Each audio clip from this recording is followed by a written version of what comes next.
ओम श्री गणेशाय नमः। My dear friends, तो फ्रेंड्स आज हम जो रीडिंग लेके आए हैं वो है आपके फेवरेट टॉपिक जो कि है current feelings of your partner. So ये रीडिंग को हम करेंगे शुरू। यहाँ पर हम देखने की कोशिश करेंगे आपका पर्सन क्या फील कर रहा है, क्या वो चाहता है, क्या वो इस रिश्ते में रिकन्सिलिएशन चाहता है या क्या चाहता है एग्जैक्टली। सो आप किसी भी दौर में हो सकते हैं, चाहे अभी आप इस पर्सन को पसंद करते हैं, चाहे आप इस रिश्ते में हैं, चाहे आप नो कांटेक्ट में हैं।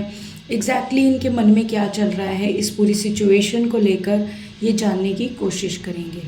उसके बाद आपके लिए गाइडेंस लेंगे लव ओरेकल कार्ड से, देखेंगे कि कार्ड्स आपको, डिवाइन आपको क्या कहते हैं इस रिश्ते को लेके। रीडिंग जनरल होगी, टाइमलेस कलेक्टिव होगी। जब आपके पास आए आप ही के लिए बनी है, ज़रूर आपके लिए कोई मैसेज होगा, तो उसके अकॉर्डिंग देखें। अब इसे फटाफट से करते हैं फ्रेंड्स स्टार्ट और देखते हैं कि आपके पार्टनर की करंट एनर्जी, करंट फीलिंग्स क्या हैं इस रिश्ते में।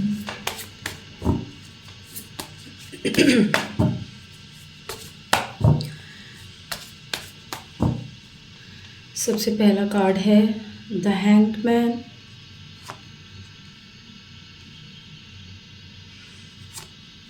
King of wands, nine of cups, the hierophant, ace of cups, the sun, princess of swords, four of wands, seven of swords, knight of cups, queen of pentacles, the chariot. Bottom of the deck है ace of pentacles.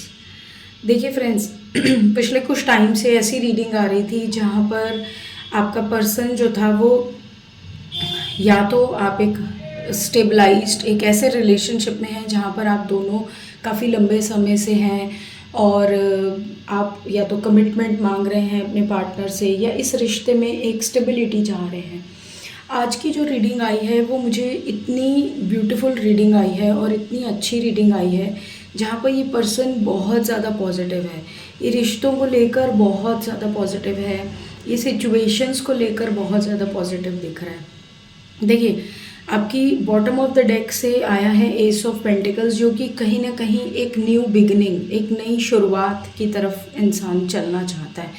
अगर काफ़ी समय से इस रिश्ते में तकरार आ रही है, दिक्कतें आ रही हैं, तो आज मुझे ऐसा इस रीडिंग में आया है कि इस इंसान ने जो बहुत लंबे समय से रिश्ते को रोक कर रखा है या उसमें एफर्ट्स नहीं डाल रहे या उसमें अपना, जैसे कहते हैं ना, उसमें अपनी गुडविल को नहीं डाल रहे, एक कहीं ना कहीं हर चीज़ को अपनी छुपा के रखा था, ऐसा दिख रहा है कि आपकी इन्हें कीमत पता चल रही है।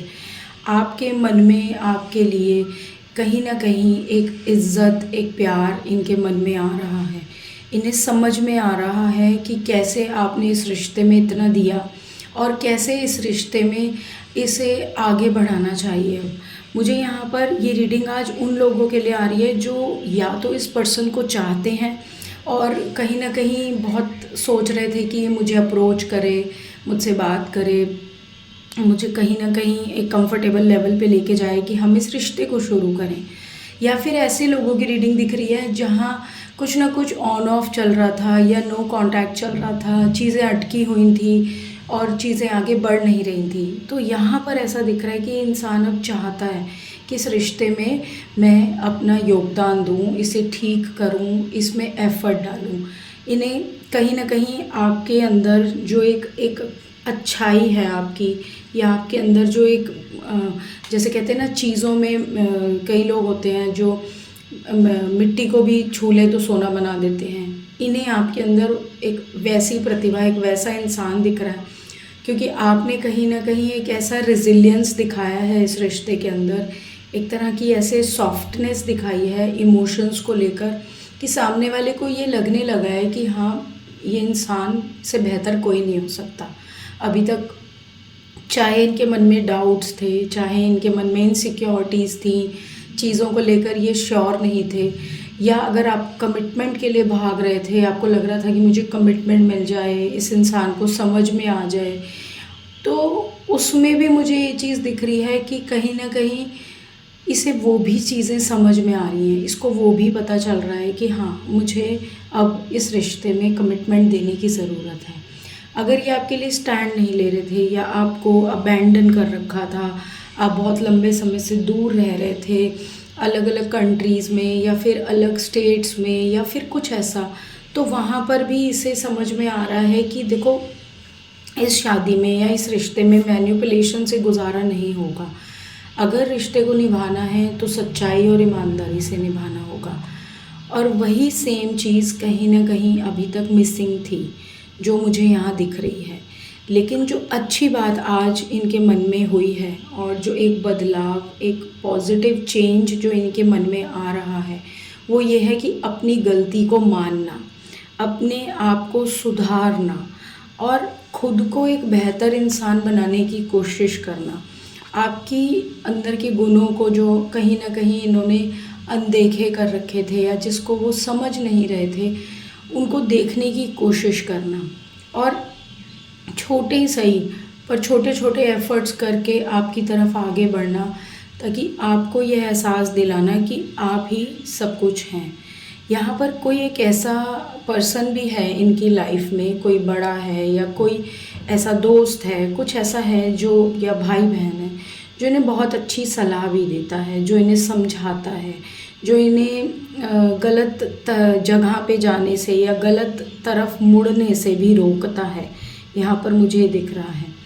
तो अभी इनकी डिसीज़न मेकिंग जो मुझे दिख रही है, वो इस रिश्ते को संभालने की दिख रही है। अब मैं देख लेती हूँ कि क्या ये एक्शन लेंगे इस रिश्ते में, क्या कार्ड्स में आ रहा है।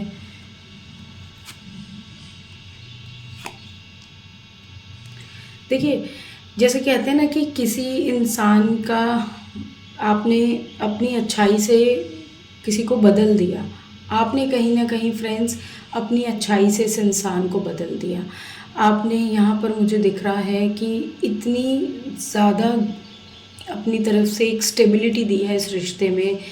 एक एक ऐसा इंसान बनकर आपने इस रिश्ते में दिखाया है जहाँ पर सामने वाले को कहीं न कहीं मानना ही पड़ा कि आप जैसा कोई इंसान नहीं हो सकता। यहाँ पर मुझे दिख रहा है कि अब तक शायद ये बहुत ज़्यादा आपके साथ मतलबी व्यवहार कर रहे थे, बहुत सेल्फिशनेस में, या फिर आपको अकेला करके आपका कुछ ऐसा फ़ायदा उठाया इन्होंने पास्ट में, चाहे फ़ाइनेंशियली है, चाहे किसी तरह से है। बट अभी ये हो गया है कि नहीं, इसने मेरे साथ इतना दिया, इसने मेरे लिए इतना किया, तो मुझे भी उसके लिए अब उतना ही करना चाहिए। तो एक जो वो देने वाली फीलिंग होती है कि अच्छा करने वाली, एक सामने वाले के लिए बेस्ट करने वाली, वो मुझे यहाँ पर इस इंसान के अंदर नज़र आ रही है। सो बहुत अच्छी और पॉजिटिव एनर्जी वाली ये रीडिंग आई है फ्रेंड्स आज आपके पार्टनर की। और मैं प्रे करती हूँ गॉड से कि ये सब आपकी लाइफ में हो, जो भी यहाँ पर इन कार्ड्स में यहाँ पर मुझे दिखा है। ठीक है, सो अब मैं आपके लिए एक ओवरऑल गाइडेंस लूँगी कि क्या आपको इस पूरे सिचुएशन के बाद, ये जो भी आपकी लाइफ में भी हुआ है, उसके बाद इन्हें एक्सेप्ट कर लेना चाहिए। क्या आपको अपने पर्सन को एक्सेप्ट करना चाहिए? क्या आपको उन्हें, अपने पार्टनर को दूसरा मौका देना चाहिए, एक सेकंड चांस देना चाहिए इस रिश्ते को? देखो, सेक्रेड यूनियन का कार्ड है और वो ये कहता है कि honour and treasure your relationship for it is truly sacred. Sacred का मतलब होता है प्योर, ठीक है, और यूनियन जो दो लोगों का अलायंस है, पार्टनरशिप है। तो जो भी आप दोनों का ये रिलेशनशिप है, इसे ऑनर करिए, इसे ट्रेजर करिए। ये एक प्योर यूनियन है। तो कहीं ना कहीं डिवाइन कह रहा है कि आप इन्हें ज़रूर सेकंड चांस दीजिए, इसे संभालें। अगर आपका पार्टनर जिस तरह से बदल गया है या जिस तरह से एक पॉजिटिव लेवल पर जा रहा है सिचुएशन को लेकर, आप प्लीज़ उसको एक ऐसे जोन में रखें अब, और चीज़ों को संभालने की कोशिश करें। सेकंड चांस ज़रूर देने को कह रहा है। अगला है, it is important right now to take a step back and spend some time alone instead of focusing. Now is the time to give yourself. देखो, कहीं ना कहीं होता क्या है, जब हम बहुत सारी चीज़ें कर रहे होते हैं तो हम क्या करते हैं कि हम अपने साथ पहले समय नहीं बिताते, अपने आप को नहीं देखते। हम सोचते हैं कि हम सारी चीज़ें कर लें, लेकिन थोड़ा-सा रुक कर अकेले में वो कह रहे हैं पहले आप समय बिताएँ, खुद को समझें, खुद को फ़ोकस करें कि आप किस तरह से एक चीज़ों को देखते हैं, रिलेशनशिप को सँभालते हैं और अपने आप को भी टाइम दें। Now is the time to give to yourself. अगर आप अभी भी अपने आप को समय नहीं देंगे, रिलेशनशिप इम्पॉर्टेंट है, उसमें आपने अपने यूनियन पे फोकस कर रहे हैं, उसे संभाल रहे हैं, बट समवेयर मुझे ऐसा लगता है कि आप खुद से प्यार नहीं कर रहे। आप अपने आप को कहीं ना कहीं इग्नोर कर देते हैं। सेल्फ लव आपकी लाइफ में मिसिंग है। सो वो चीज़ मुझे यहाँ पर दिख रही है। तो थोड़ा सा स्टेप बैक लेकर अपने आप पर भी ध्यान देने की ज़रूरत है, खुद को भी संभालने की ज़रूरत है। और बहुत जल्दी कोई भी आपने काम करना है, कोई भी आपने एक्शन लेना है, तो वो पहले खुद को मद्देनज़र रख के लें। ठीक है। सो ये है मेरे फ्रेंड्स की रीडिंग एंड आई होप कि आपको बहुत ज़्यादा क्लैरिटी आई हो फ्रेंड्स। अगर आई है तो प्लीज़ इस रीडिंग को फ्रेंड्स लाइक करें, चैनल को सब्सक्राइब करें, मुझे बताएं कैसी लगी ये रीडिंग। मैं आपसे अगली रीडिंग में मिलूँगी फ्रेंड्स, तब तक के लिए बाय।